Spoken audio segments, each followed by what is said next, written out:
Hello, people. Quick announcement before today's episode. I am doing a free dating advice show on my YouTube channel this Sunday night. It is August 30th at 8:30 p.m. Eastern Time.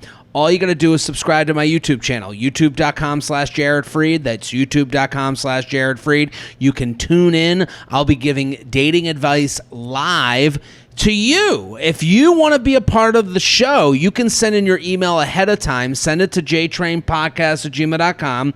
Title it Vent Sesh. That's the name of the show. Vent Sesh. Again, Vent Sesh. It's going to be Sunday night, 8 p.m. Eastern Time on my YouTube channel. You can either tune in or you can send your question to see if you want to be a part of the show.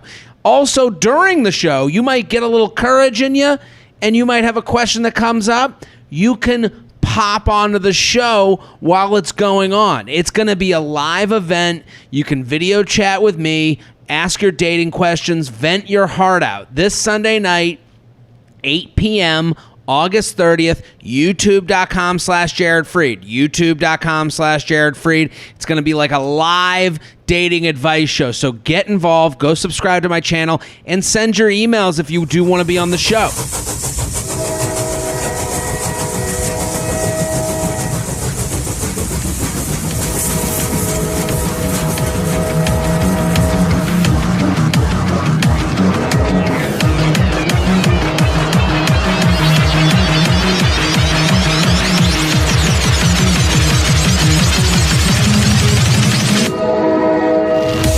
Hello and welcome to the J-Train Podcast. This is J-Train Jared Freid coming to you live from the temporary quarantine cabin in Connecticut. I am here in Connecticut getting a bunch of episodes taped while on the road. The shows have been a lot of fun. It's great to be here with you. And listen, let me thank you. Every Monday and Thursday, we're here with your emails, your stories, your questions. And I say it every episode. Let me say it again. Thank you for listening. Thank you for telling a friend. Thank you, thank you, thank you. The emails get better and better every day. I'm flush with emails. I got a great one to start with today. And they're all here, and the listeners are here because of you. That's how it works. That's how the whole bread is baked. You tell a friend, a coworker, a brother, a sister, a mama, a papa, anyone with ears, they tell someone, you were birthed on this show via someone else who came from someone else who came from someone else. That's how it goes. I need you to keep passing it along. Keep telling friends. Make it your Instagram stories. Love that. Join the Patreon. Patreon, we're doing 3 additional episodes of 3 additional podcasts a week on the Patreon. Patreon.com/Jared Freid. Patreon.com/Jared Freid. 3 additional podcasts. Luxury Lounge on Wednesdays. That's when I complain about a luxury issue. 1 more email on Fridays. I do 1 email that didn't make it on the shows. And then Sunday's Coffee with J-Train. That's when I call it my sad little diary. It's just a really cleaning out my thoughts from the week. And that one is my favorite to do, probably. That's the one where I feel I'm connecting with people on another level. So if you want to connect with me on a different level, patreon.com/Jared Freid. That is it for the announcements. I'm very excited about today's guest. Comedian, a filmmaker, very funny, great guy. Give it up. Dylan Shelton, thank you for coming on, buddy. Oh, Jared, thank you for letting me be here, man. I am as equally as excited as I am to promote my movie. I'm excited to be on this show because I'm such a low-key hardcore fan of yours. Like, dude. I've probably brought over 2,000 people to you, no doubt. My nuts are feathered. I feel this. Yeah, and I don't mean to be doing it, but it's just like, I mean, from apple picking to Man on the Street, SantaCon, AVN. I remember starting with you, or like early on at the Times Square open mic. Yeah. Where we paid $5 and we got a bottle of water in 5 minutes. Bottle of water, 5 minutes. And every Friday we had to be there by 4:45. And you so to let people, behind the comedy curtain, Dylan and I, we would do open mics together in New York City, and every open mic had its own thing. Everyone was just trying to get on stage, and $5 to get on stage is kind of cheap therapy. You'd get to go up and you do your 5 minutes, and every mic was its own nation. Like it was its own thing with its own government. And it's funny because you bring up the Times Square Arts Center. That used to be a haunted house, or it became a haunted house. It was a comedy club that turned into a haunted house.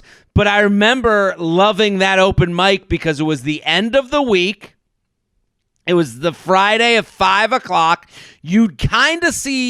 You'd see, like, I would see you, I'd see like Greg Stone, Anthony DeVito. Like I'd see like different characters that I would see at other open mics. But then also there'd be this like 5:00 Friday, I'm getting out of work group that would go to that open mic. It would be very much like the guy in a suit who saw it on Google, or like, and the beauty of the mic in New York City, you could probably agree with me.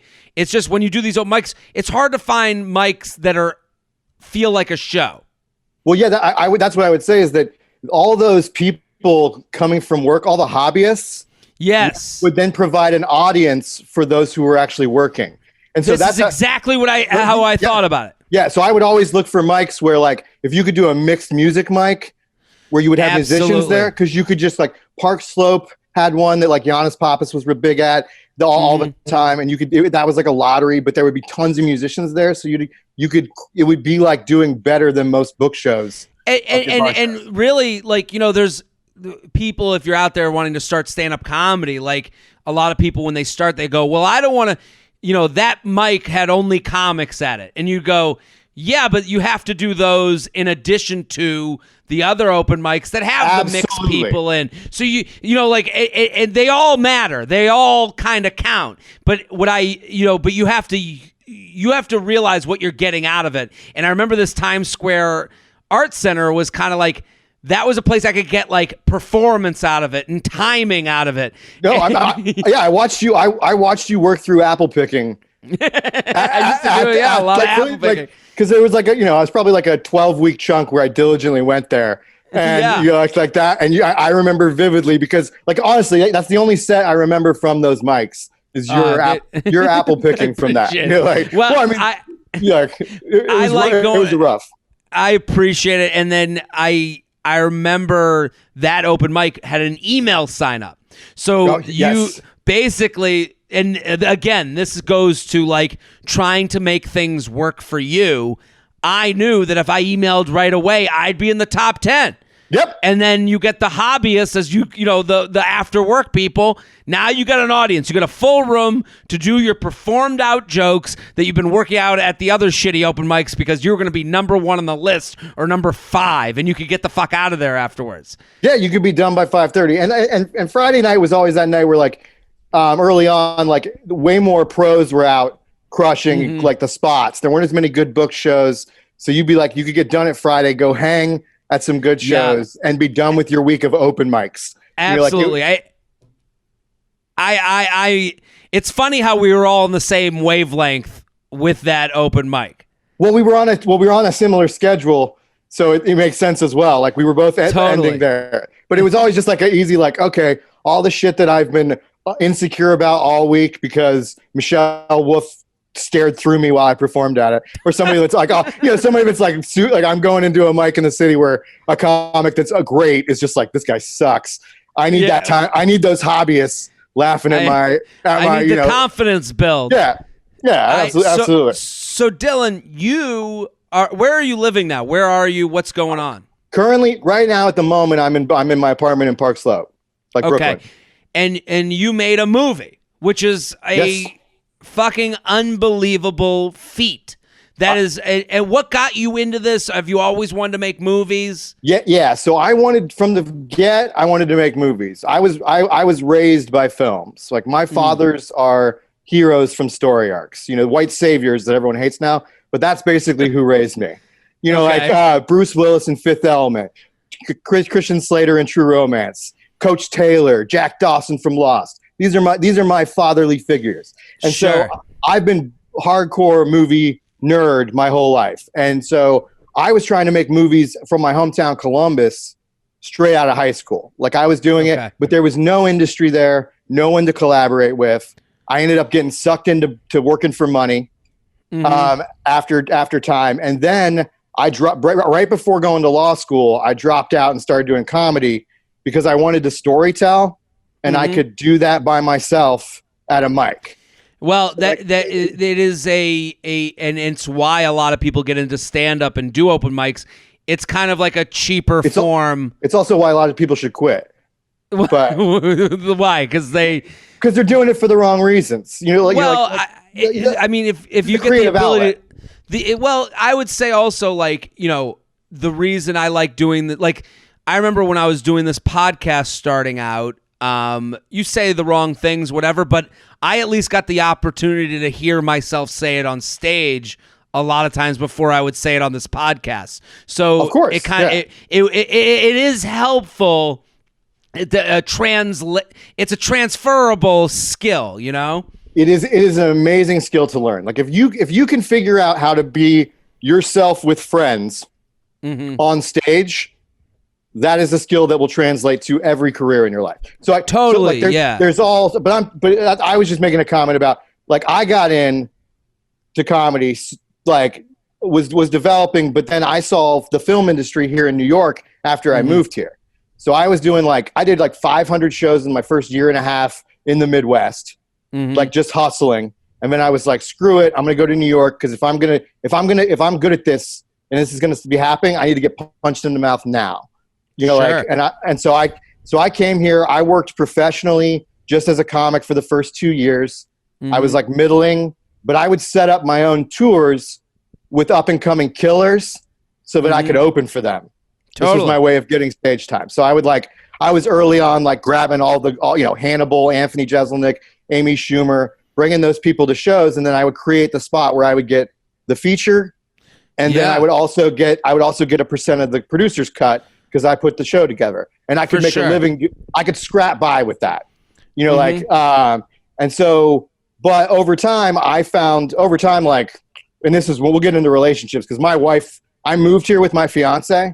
Yeah. And as Andy Haynes has a great joke that he says, moving to New York with a fiance is like going to a bar that's giving away free beer and you're coming in with a warm beer.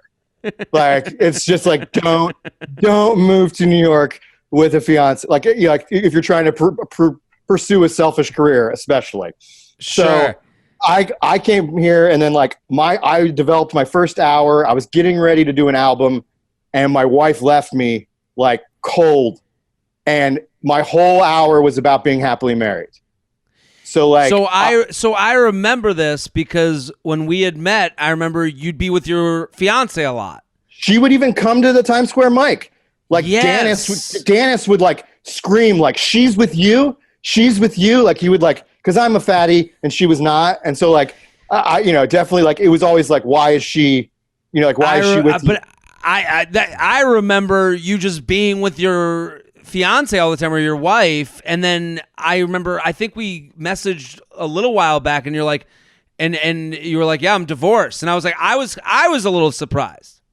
Yeah, well it blew me up, and then I sort of disappeared a little from comedy because it was 2015, 14, and she left. She went to work one day and never came home. So I'm so sorry.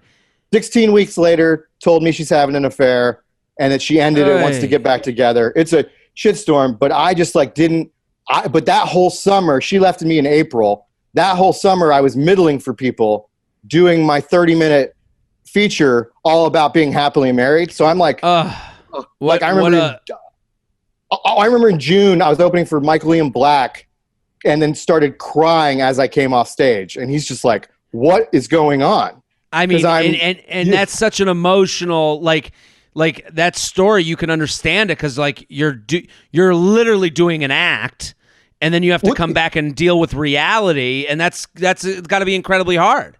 Well, no, and the thing is that act was every bit of joy in my life. I was taking everything I was happy about, put it into my favorite thing, being on stage, and now all of that was a lie. And so, so at that point, I would try to adjust and pivot, into new stuff, but time and tragedy needs time to become comedy.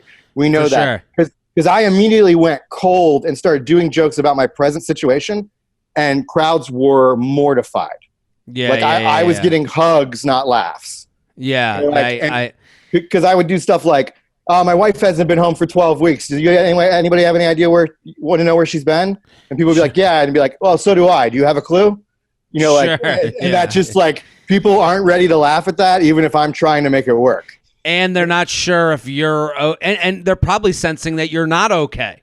I'm a mess. I'm a tornado of emotions. I'm like, I'm going home. Like it was terrible. I didn't tell like friends or family that she had left.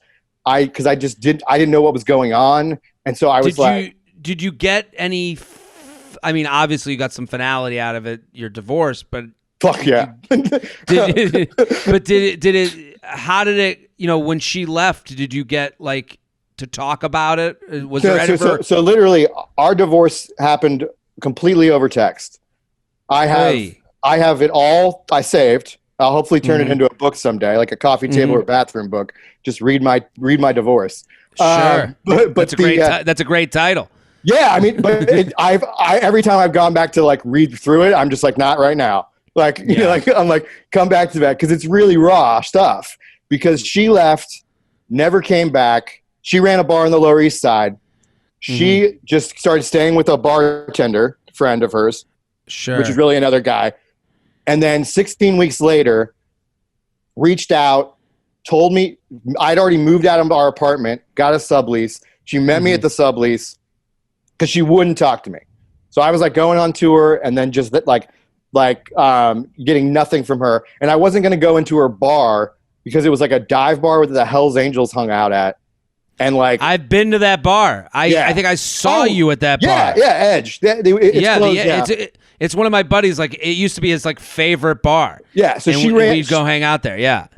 So I used to hang out there too, but it was also like the Hells Angels bar, and she had just this like crew of regulars there, and she was always drinking at work and all there. So I didn't want to go in there and be like, hey, why aren't you coming home? Sure. And like where she's got all her regulars that are in her corner, whatever lie she's been feeding them. So I was like, if she comes back, I'll honor this. She came back after 16 weeks, apologized, told me she'd been in the affair, canceled it, wanted to get back together. I said I would do it. Okay. Because I was like, I made this commitment. I obviously feel all of this pain because I love you.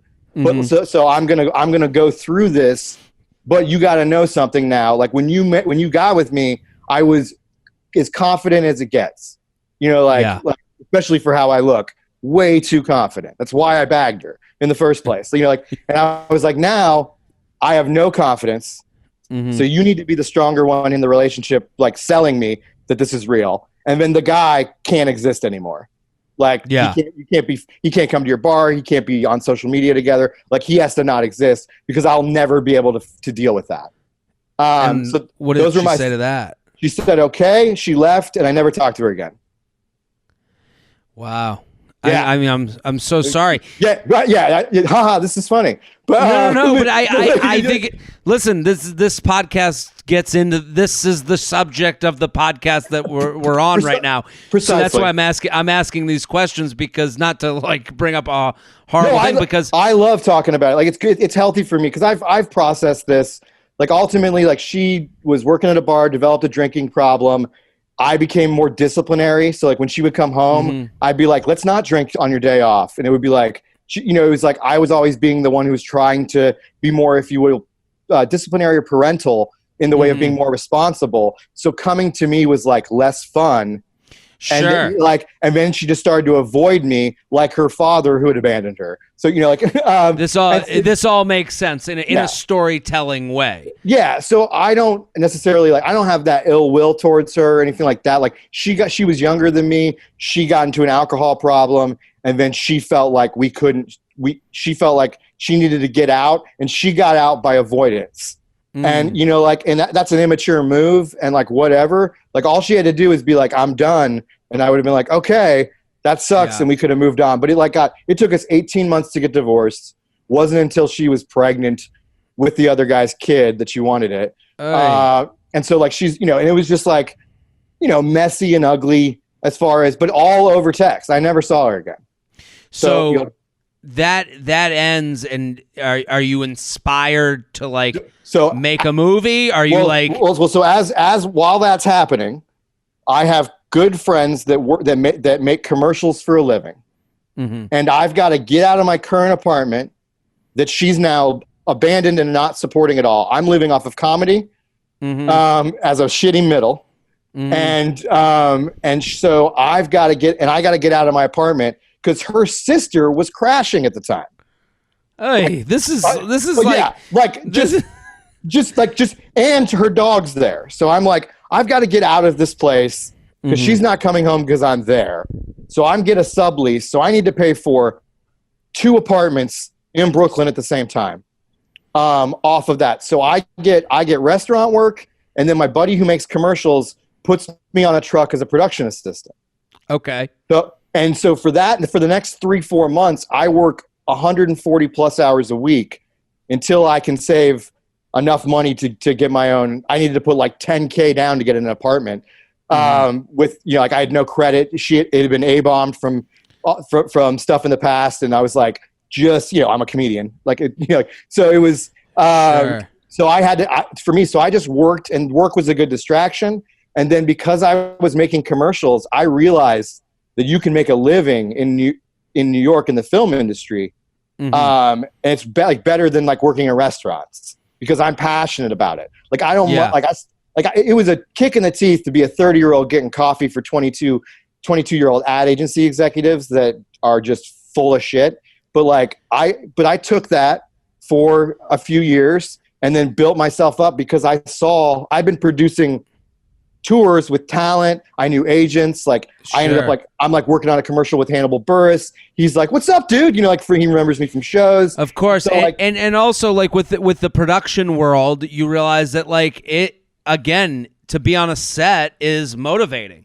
I love it. I feel alive. It's that same feeling of being on stage. Mm-hmm. And then later when you've finished a project, every time that project is complimented, you get that feeling like you killed. Well, I totally understand that because I hosted this game show that was on Snapchat, and I'd never really been a part of somebody else's thing. And that was a cool, and I remember feeling a lot less pressure, but also feeling more a part of the team. It felt like I was a crew member on the ship. It's a really good feeling. 100%, because I played baseball, I played team sports. Mm-hmm. I love the thing about filmmaking is it's collaborative. Mm-hmm. Being a stand-up comic, that's like being a pro golfer. You're competing against yourself, and there's a field. Yeah. But when you're making a story through narrative content, and you have to bring together. We probably employed terribly for this movie over 100 people. And you're all having to work together pieces and parts. And me and Travis Irvine, the director, are managing all of that stuff. Yeah. It becomes a family. Those people, and you just feel this commitment. And now, for the rest of my life, I'll have those feelings attached to that project. The same way I do about my Little League World Series. So let's talk about the movie not too quick because I think it's great. It's called Killer Raccoons 2 Dark Christmas in the Dark. Yeah. And it's going to be all over my social media. I want you guys to go follow their Instagram at Killer Raccoons 2 on Twitter and Instagram. I'm going to have a swipe up because everyone listening right now can watch this movie tonight, right? Correct. It is available for rent or purchase on Amazon, Google, Vudu, YouTube, etc. On demand, all over on your cable channels. What I love about this movie is that it is total farce. It is total jokes. It is funny because please explain the premise of the movie and what you were going for because I want you to explain it. So there's the director Travis Irvine, who's a brilliant, funny comedian and journalist. And he coming out of film school, he made a silly movie called Coons, Night of the Bandits of the Night, like in 2005-ish. Okay. And that was a spoof on Jaws, but done with raccoons at a campground. Okay. And that movie ended up getting picked up by Troma, which is like who picked up Matt Parker and Trey Stone, who their first movie, and who picked up James Gunn, who directed Guardians of the Galaxy. They did his first movie. So Travis got into that, and that's been a little real low cult underground hit, and he's wanted to make a sequel for years. Okay. So we decided, or he came to me with the idea about spoofing parodies or sequels, spoofing sequels. So we both have like a emotional history or from our childhood with Under Siege 2, and we both think it's one of the worst sequels ever made. Okay. And we had access to a train that we could shoot on. And that whole movie is essentially Die Hard on a train. But done terribly. Yeah. And so we were like, and it's got terrible CG, terrible acting, so unrealistic. And they made it for $40 million in 95. So we were like, we had $40,000, and I was like, we can probably come close, just because of how bad it is. And so we knew it was going to be. We played into everything. We know what it is. We played into how bad it is, but it's like an airplane, a loaded weapon, a Hot Shots type movie, or even the scary movies. But I would even put it above that in my own pride. But it's got that airplane style to it where everybody's deadpan serious and it's different. Okay, go ahead. But Airplane and the beauty of those movies, Top Gun, Airplane, Naked Gun, 33 1/3. Yeah. I love those movies because if you go watch them, joke. You're like, I can't believe that they have 1,000 jokes in 10 minutes. And that's when you compare it to those movies. This is a fun night. Sit down, have smoke some weed, turn on the movie, go rent it on any platform because there's a million out there, and you're on everything. Yeah, and that's exactly what it is. It is loaded with jokes. I've seen it now. I've seen it now like 30 times, and I get more jokes every time I see it, even though I made it. Like it's just there's like Travis went nuts, wedging everything in there, and it pushes all over the spectrum, and it really just plays into how stereotypical, cliche, misogynistic, patriarchal, all those really overtone aggressive things that were going on in the 90s. We really just make fun of all of those while still being funny and edgy, in today's society. So it's totally. It's a blend of bashing the past and pushing forward with humor in the future. And it's all fun. And across the comedians, we've got Nick Turner, Nick Vatterott, Ron Lynch, Ron Jeremy, James Adomian, Ben Kissel does the voiceover, Corinne Fisher does some voiceover. We've got and Yang Miller's the lead, Mitch Rose is the lead bad guy, Irv Ross coming off of like Parks and Rec and other network shows. These are all what's cool about that a bunch of favors, a bunch of comics that you're gonna go, oh, I know them from that, or maybe you're gonna know them from this movie in their next big thing, and that's very cool.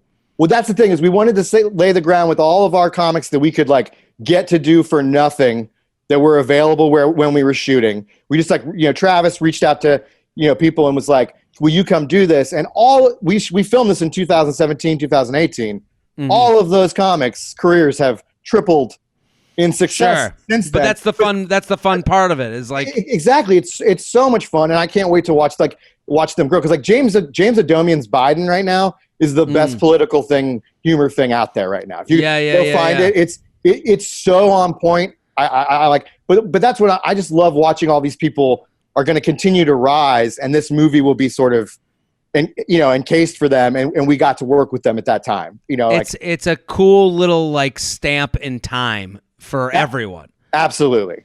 So I want everyone to go check out Killer Raccoons 2. Dark Christmas in the Dark. That's what it's called. It's on Amazon, YouTube Play. I'm going to have the swipe up to get you to all the places on my Instagram. So at Killer Raccoons 2 on Instagram and Twitter. We are sponsored, people. The J-Train podcast is brought to you by Talkspace. Change is constant, and these days there's something new and unprecedented to grapple with every single day. It's a lot. You got to talk it out with someone. I love what Talkspace is doing it. They are making therapy with a licensed therapist accessible. This is right now, you got more time in your hands, and more time means more self-doubt, means more anxiety. I'm going through it too. We're all kind of there. We're all experiencing more of the lonely thoughts than we did last year. I am, so I would assume that a lot of you are too. And Talkspace is online therapy. It's here to give everyone support because we all need it right now. And also, I think a lot of times with getting help in any way, it's how do I get over the hump of going for help? I don't want to leave the house. Who do I even go to? I don't have a family doctor. I don't even know who the first person. Who would I even ask for a recommendation? That's why Talkspace is a really good asset. They'll match you with a licensed therapist who you'll be able to reach out to 24/7. That's right. Whenever something's on your mind, you'll hear back 5 days a week. And there are other benefits to online therapy. It's affordable. Talkspace is a fraction of the cost of in-person therapy. I can say that with most of the things we promote here on the podcast, we've eliminated the middleman. We've eliminated something in the process. And you think, well, what could you eliminate with therapy? That you still need a therapist? Well, therapist doesn't have to pay for their office, the rent, the assistant that they have that organizes all their stuff. This is really shortening the process from you to getting help. Whenever something's on your mind, you'll hear back 5 days a week, and there are other benefits. It's affordable. 1 month on Talkspace costs about the same as a single in-person appointment.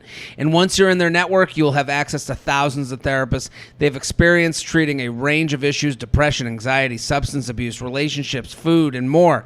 We all need someone to talk to, and Talkspace wants to give us the licensed support we deserve at a price we can afford. Just for you, my listeners, get $100 off your first month with code JTRAIN. To match with your perfect therapist, go to Talkspace.com. That's Talkspace.com, or download the app and use code JTRAIN to get $100 off your first month. That's JTRAIN and Talkspace.com. The J-Train podcast is brought to you by Quip. When is the last time you got rewarded for brushing your teeth? Back when a lolly and a sticker made your week? Is that it? With Quip's new smart electric toothbrush, good habits will actually reward you with more than just a great smile. Quip will give you free products, gift cards, and more just for brushing your teeth. This is amazing. I've got the new brush. This is very cool. The new Quip Smart Brush tracks how well you brush and gives you points for brushing that you can cash in for real rewards.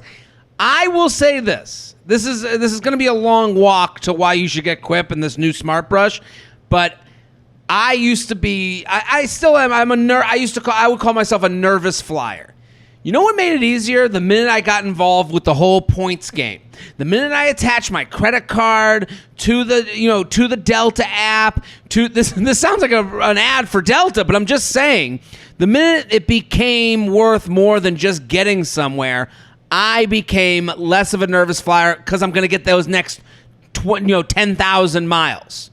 And Quip is doing that. And you didn't think you could do it for your toothbrush. They've turned a chore into a game that gets you free stuff. And if you already have a Quip, you can upgrade your current model with a smart motor. It's the same Quip you know and love, sensitive vibrations, 2-minute timer, and that slim, sleek design that just classes up the bathroom sink. And now the Smart Brush uses Bluetooth to track your brushing and reward you for it. It's not just brushes. Quip also has watermelon toothpaste and an eco-friendly solar battery charger so you can charge this puppy with the sun's rays. Plus, get new brush heads and floss refills for just $5, and shipping is free. Join over 5 million happy customers. Save hundreds compared to other Bluetooth brushes when you get a Quip brush for just $45. Start getting rewards for brushing your teeth today. Go to getquip.com/JTrain right now. You'll get your first refill free. That's your first refill free at getquip.com/JTrain. That's GETQUIP.com/JTrain. Quip, better oral health made simple and rewarding. Dylan, let's do some emails because I'm excited to do it with you. And I'm happy we got to take the trip down memory lane, and I'm happy we got to talk about movies and your story because I remember, I think we messaged a little bit. You were like, my life's crazy. I got my wife, all this stuff. And I've chosen a couple emails specific to this. I hope that's okay. Please. I almost sent you like darker the better. Okay. I might have some aggressive takes, so buffer me if I get a little too. I've been hurt a lot, so sure. I can overreact. Maybe not the way a normal guy would. I think you're gonna have some. I think it's gonna be good perspective. That's what this show's all about. JTrainPodcast@gmail.com. JTrainPodcast@gmail.com. Ex-fiance re-engaged to the girl he cheated with. Whoa, say that again. Ex-fiance re-engaged to the girl he cheated with. Okay, that's what this is called. So he got re-engaged. Oh man. Okay. Let's. I'll read the email. Yeah. Thanks for making quarantine great again. I'll get right into it. My ex and I were together for 10 years, engaged for about 3. We own a house and have a child together.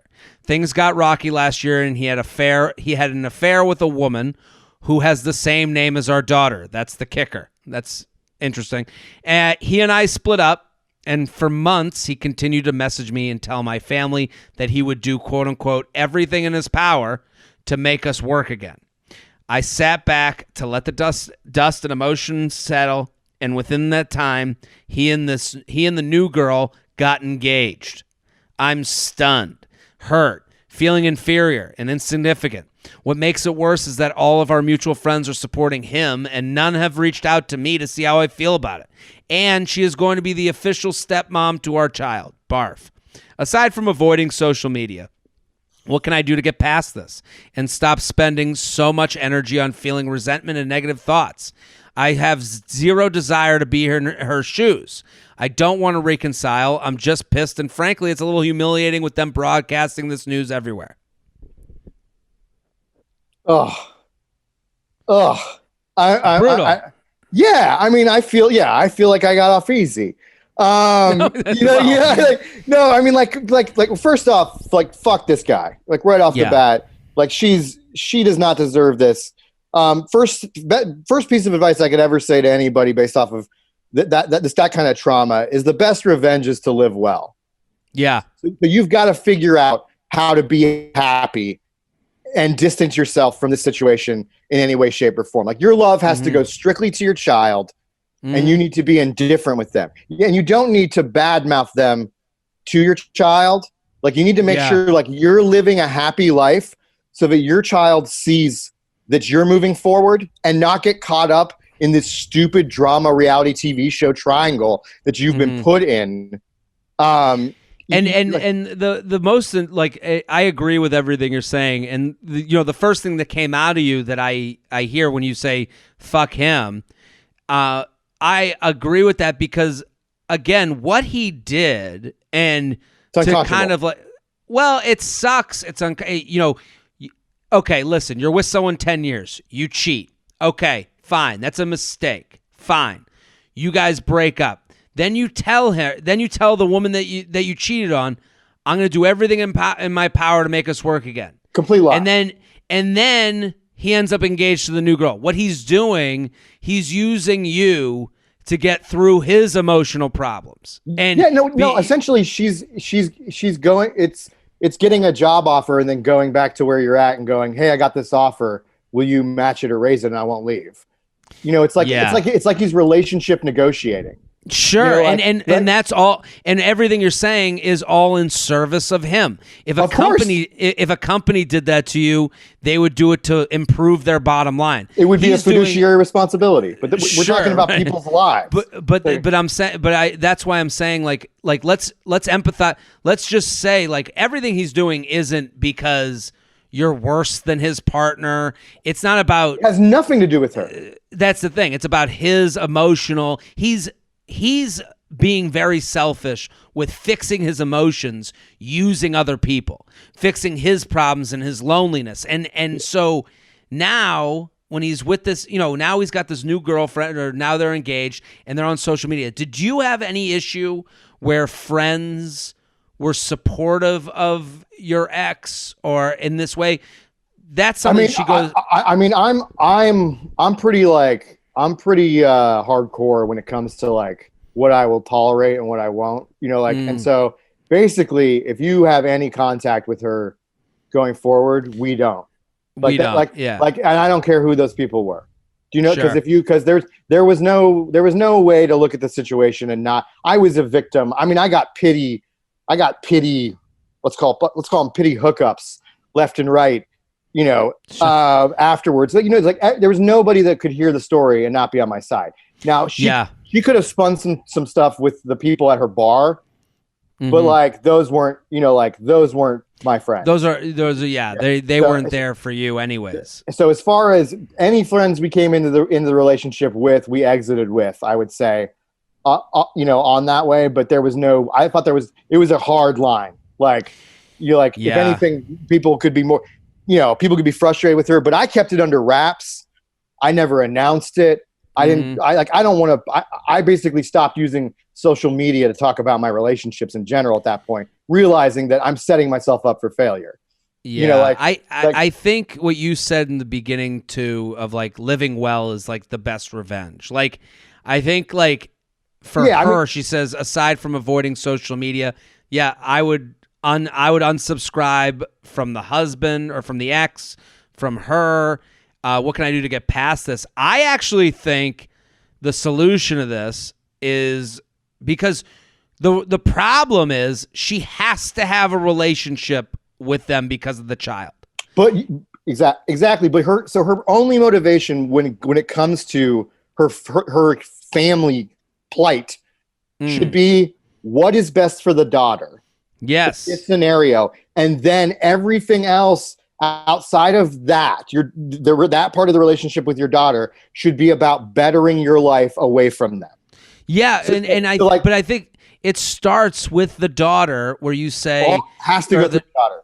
The child, I don't know, is it a daughter or a child or because she has the same name as our daughter. So I think the number one thing to do is to talk to the stepmom. I think saying to her, kind of just getting on the same page with her that hey, this is uncomfortable. This sucks. Getting and humanizing. And I know this is harder, easier advice to give than it is to take. Yeah. Are you, I don't know. What's your, my parents got divorced, remarried, and then divorced again.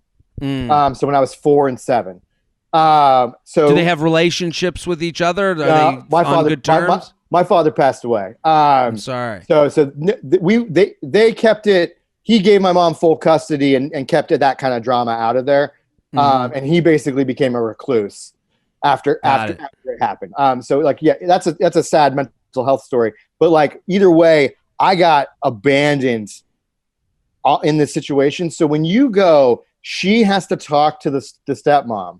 I go, why is this dad always getting away with not having to do nothing? Sure. I think it's too, yes, you're right. You're probably going to make more progress opening a line of communication with the stepmom so that you don't have to talk to him as much about these things. But fuck him. He should be dealing with conflict. Well, even if it's hey, we need a team meeting. We got it. And I know this is hard. But I'm coming at it from I have my parents are still together. I've never dealt with divorce. I am definitely from way across the spectrum as far as having dealt with these things before. But I'm coming at it from okay, our solution is that there's no passive aggressive. You have a daughter who has to talk with these people. She has to be parented by them. And so if you just have and this is the higher road where you come to them and you go, hey, listen, our stuff, obviously I'm hurt, But we need to create a plan where our daughter is fucking the happiest person alive. And that's what that was what I tried to lead with. That it's all got to go through the daughter. Sure. And you cannot be allowing your daughter into whatever spite is going on with that other side of the relationship. Like, because that will fracture everything. Because it's and that's what, if you're talking about future pain from this situation. Yeah. Trying to find your daughter's perspective and behave that way when dealing with this triangle is how you're going to move forward.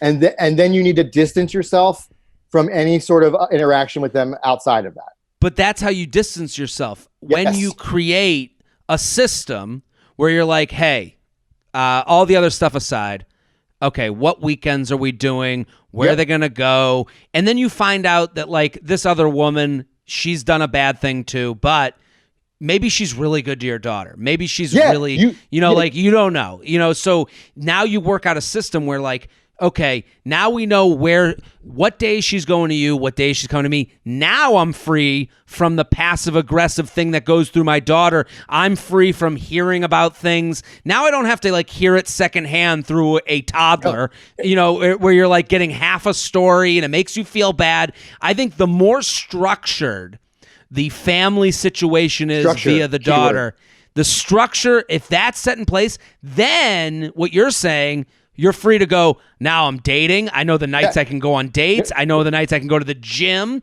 I know the nights I can get myself healthy and feeling good. Like that helps everything. More than anything, she's freeing herself up to be happy because, like, she's got out of this terrible relationship. Like, this is a gift. Like, her daughter's a gift.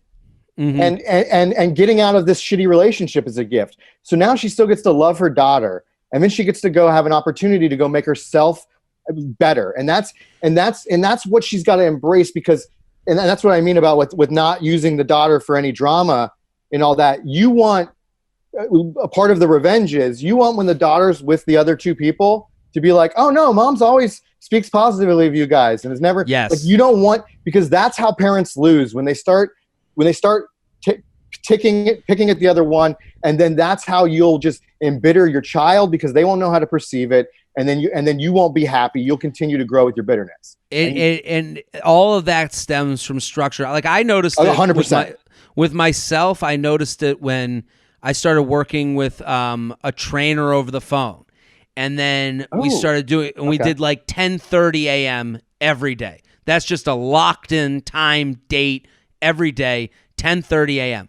The minute we locked that in, I was going to bed a little bit earlier because I'm like, okay, the 10:30. I'm like, oh no, I don't want to. Monday I might shit my brains out before working out, but then I'm like, oh, I can't eat like that anymore because I got the 10:30. I don't want to be shitting. Like, everything kind of stretches 100%. From that 10:30 time. So I think for her, there's no, like, I think if you set the structure up with your daughter, it'll grow to the rest of the everything. Well, yeah, and ultimately, it's only egomaniacs think they have control over a situation.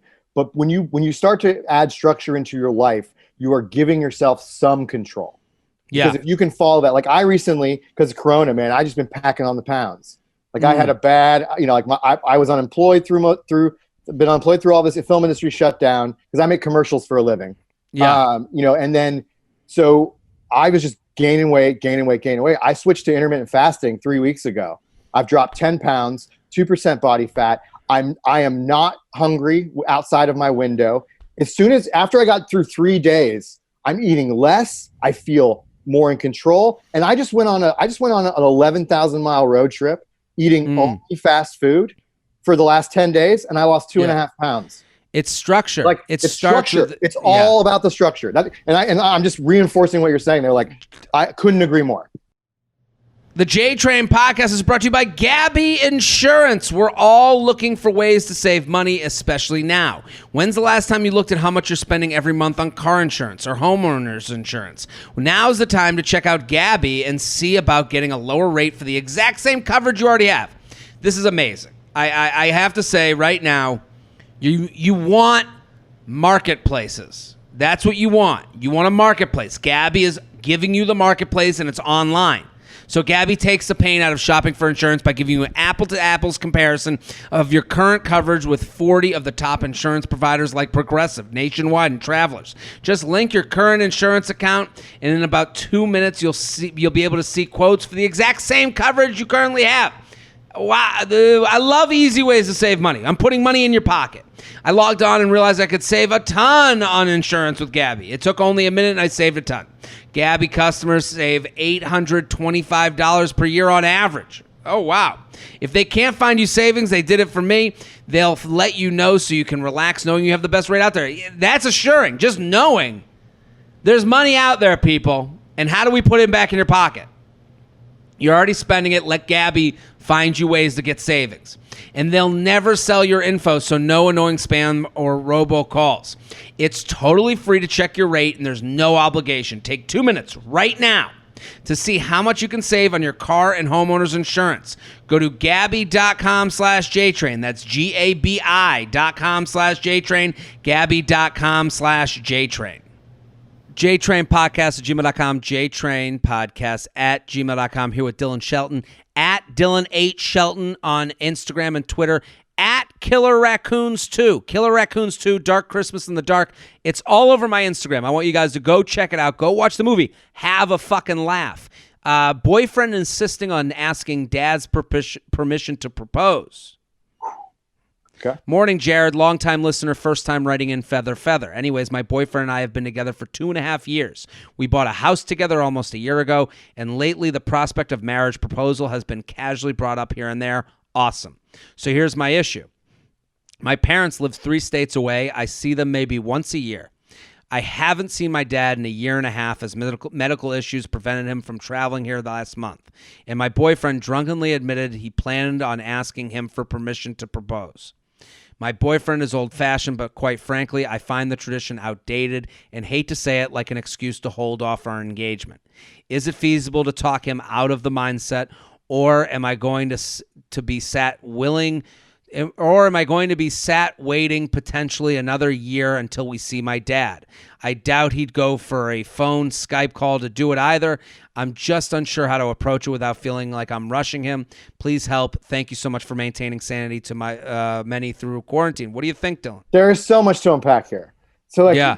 Like this email, the diction of this email just has red flags all throughout. And I'm going, so there's first thing, it's like the boyfriend asking should only because she wants him to, or the family wants him to.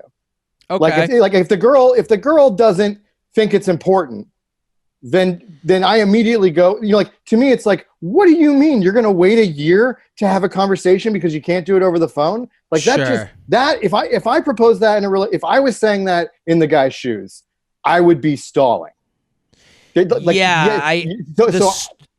I'm with you. The stalling thing, it's interesting because like the stalling thing, like they've been together 2.5 years. Well, they bought a house together almost a year ago, and now he's getting drunk. Anytime I've gotten drunk and like poked around to say these things, like I've been in that position where you're like, you get a little drunk confidence, you get a little looser with your words, you start like, giving up the secrets that you feel good, that will feel good. It's almost like I have a gift for you and I can't wait to give it to you. Like this kind of like rings of that to me, where it's like, it feels like he's getting more and more excited to propose to me. That's how I love and again, this is why you're so good at this, because like in the previous question, you take the high road from multiple perspectives. Like I'm definitely like damaged and moved to like I villainize people way more than you do, and that's something that's one of the reasons why you're like, because I look at this and I'm like, the guy's drunk. You shouldn't listen to anything he says when he's drunk anyway. Sure. You're like right there, I'm throwing it out. Oh, he doesn't tell you about that when you're sober? Then like, I'm sorry. It's like that's like saying you can only have sex when you're drunk. Like, yeah. First sex drunk makes sense. Sure. Like down the road, like I'm just using it as a parallel. But like this guy, you have a house together, you're living together, and you're talking about when you're proposing. You're already proposed. Yeah. I think at that point he's trying to make it a little bit special. He's trying to do the right thing. So you know how you make a girl feel special? You make her wait a year. Yeah, I don't think so. Yeah, I would say so. I agree. I think it could be both. I think it could be wide-eye enthusiasm, and it could also be I'm fucking afraid, and I'm gonna stay where I am because where I am is comfortable, and let me put it off another year because I know her day. Like but that's the solution. That's the solution. She needs to ask him just straight up. Like you like, I think there's a better solution in the idea. So I would say, she says, first of all, I disagree that if she doesn't care, then it doesn't matter. If I live with my girlfriend, I wouldn't feel comfortable proposing to her without going and talking to the parents. Well, like I wouldn't. I'm saying from my point of view, like and never mind what she thinks. Yeah, this is a perspective thing because I have a problem. I have daddy issues. And every girl I've been in a serious relationship with hasn't had an active relationship with her father. So I processed that about a year ago. But like really like that, like what's up with that? But this all makes sense. Yeah. But literally I've never been active in a relationship with a girl that actively was in contact with her father. And so I guess that makes more. I see that where you could have that in there, but if it's about waiting a year and the girl wants to get married and this is a stress on her relationship, I think you have to backpedal through this feeling you have of being old fashioned. So this is where I would think she's ahead of herself because he didn't say I gotta wait a year till the next time I see your dad. She's doing that math. She's saying, is it fees? I doubt he'd go for a spy. I'm just unsure. She writes, I find my boyfriend drunk in a minute. Is it feasible for me to talk him out of this mindset, or am I going to be sat waiting potentially another year until we see my dad? She's saying not seeing my dad means not getting engaged. I don't think things are as black and white as that. I think, but that's what the email's saying, right? Email's saying that has a boyfriend who would like to be doing these things and drunkenly admitted that he planned on asking for permission first, and then she's saying, well, we haven't seen my parents, and he definitely won't do Skype. I think she's getting ahead of herself. Yeah, I think what she can do is go to him and be like, hey, I don't know if you remember, we were talking the other night. You were a little drunk. You talked about proposing, which I mean, I love that. I love hearing it. I'm excited. But you mentioned getting permission from my dad. I want to let you know that is not as important to me. If you want to call him, you can do that. I would say, like, listen, I don't want to like blow the. I want to let you know that is not an important step for me for us getting engaged. And then you just put it in me terms. And then you let him go with that. Now, if from there, if 2 months go by and he never brings it up again, and now you have a right to go until he's drunk again, then you have a right to go, hey, was that kind of an excuse? I feel kind of thrown for a loop. Don't you think? Like, I think it's a step-by-step process. But I mean, in this situation, I would be like, we got Corona going on. Corona is as terrible as it is the best year for excuses.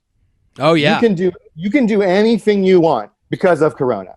Like it can, however you like. So if you want to break tradition, you want to elope right now, and you were thinking about eloping, you get a pass. Like anything that's like that. So in this situation, like she needs to have a sober conversation with them about this subject and see where that goes. Because I'm not exactly sure what she wants from us from this, beyond the fact that it's like, you need to communicate better with him about this subject and not be fantasizing off a drunken conversation. Because if I went off of every fantasy from a drunken conversation, well, then I wouldn't be here today. I think that also exists in owning what you want and what you expect. Hey, like I think the me terms of this conversation, I think this is step one. The step one is I'm so excited. What you said the other night, like I'm ready for that step whenever you're ready for that step. But I just want to let you know, my dad doesn't need to be asked for my permission. Mm-hmm. And you just say, leave it at that. And then you go, and then she goes, but whatever happens from here, I'm just want to let you know, like, how tingly I get at the idea of it, even though you were drunk, but I've seen you drunk before, and that's just, I just want to let you know. Well, and then for me, it's like, again, I go with the guy being drunk. I can't give him any credit for this. So like, I can't. So because for me, if I wanted to marry you, I would go buy a bubble suit. I would get in the car. I'd rent a car if I didn't have one. I would drive to your dad, and I would go ask him.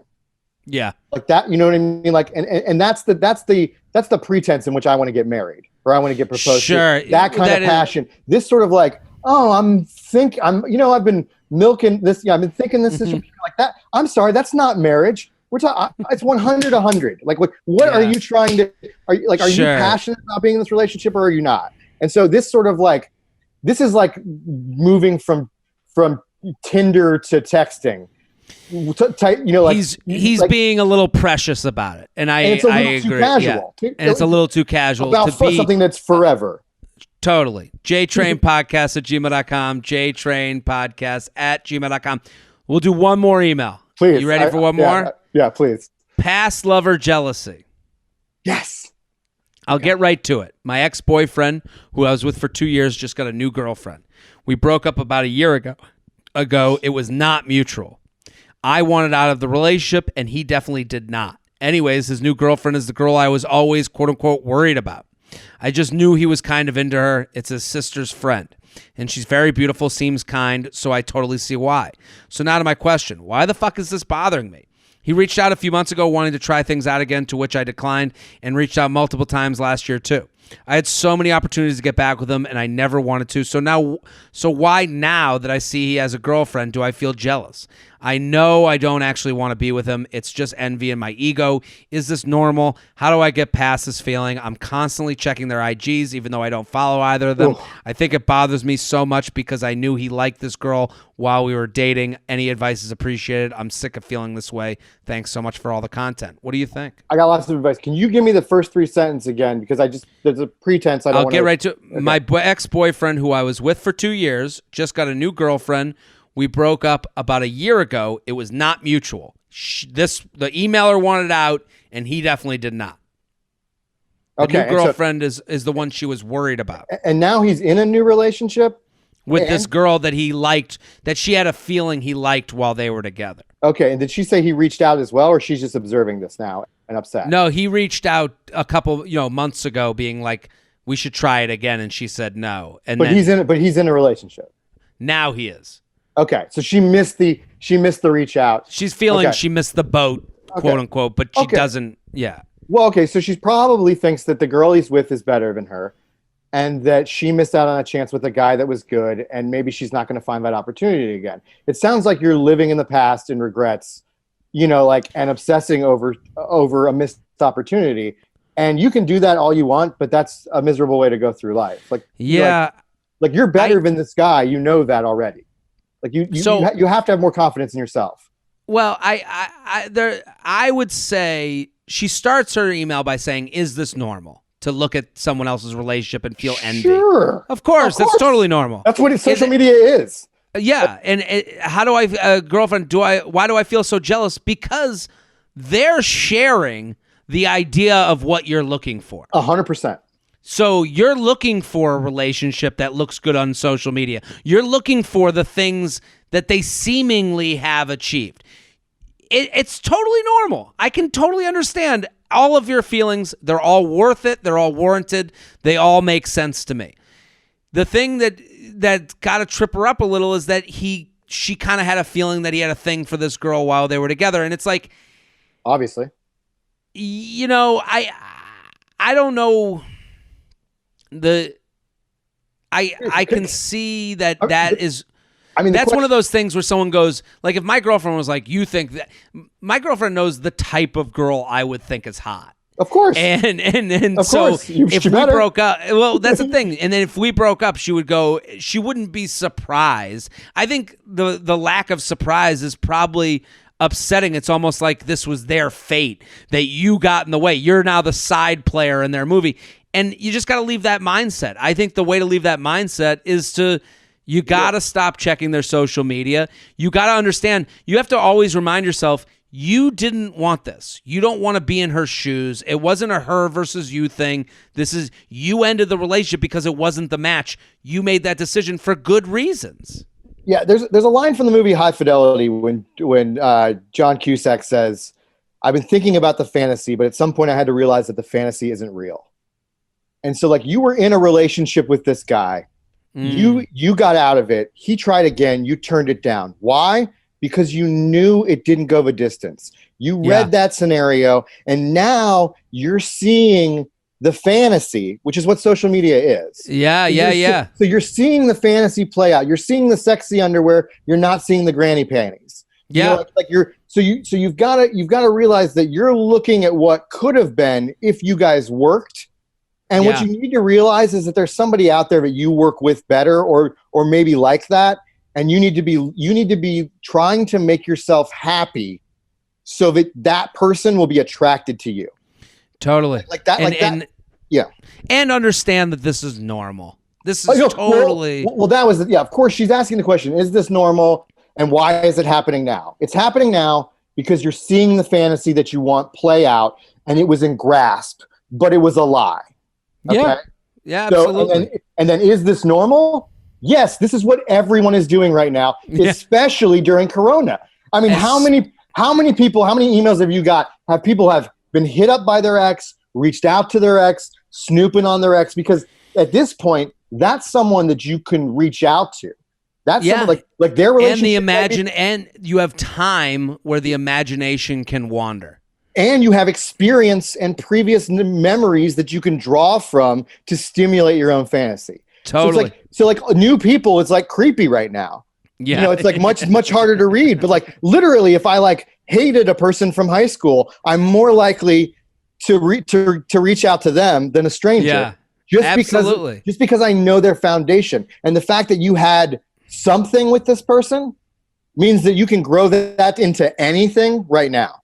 Yeah. And just in general, as a warning, I've been putting this out there because I just went out. I went to a bunch of bars over the last week. I was traveling across the country. I took my director out to Wyoming for a job. We were distanced. It's all very easy to drive around this country right now. You can go to gas stations. You don't come in contact people. But I went to bars in places where they were open. They had like plexiglass dividers in between stools. Weird. Sure. But it is. What I'm calling it.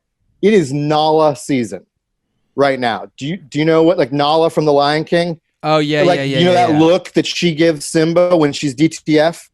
Yeah. Like okay. Like I made a meme of it. It's on my Twitter if you can see that, because it was blowing my mind. I felt like a wounded gazelle on the Serengeti out at bars. Just because I was like happy, there would be a pack of women just like aggressively hitting on dudes everywhere. And I've never seen women so out there and aggressive right now.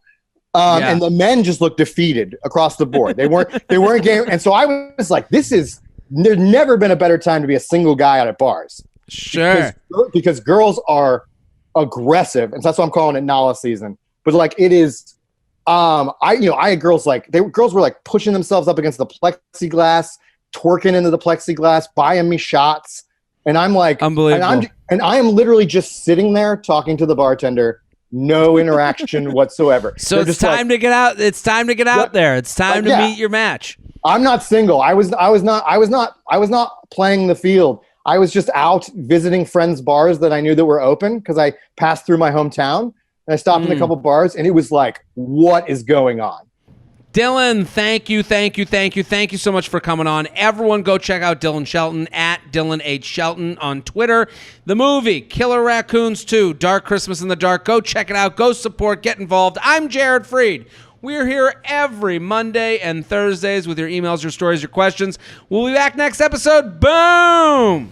Don't forget to like the video you just watched.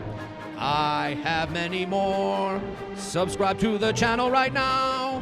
Like and subscribe, like and subscribe, like and subscribe, you fool. There's even a bell you can click to. Now you've got your week set Monday through Friday. I'm here for you.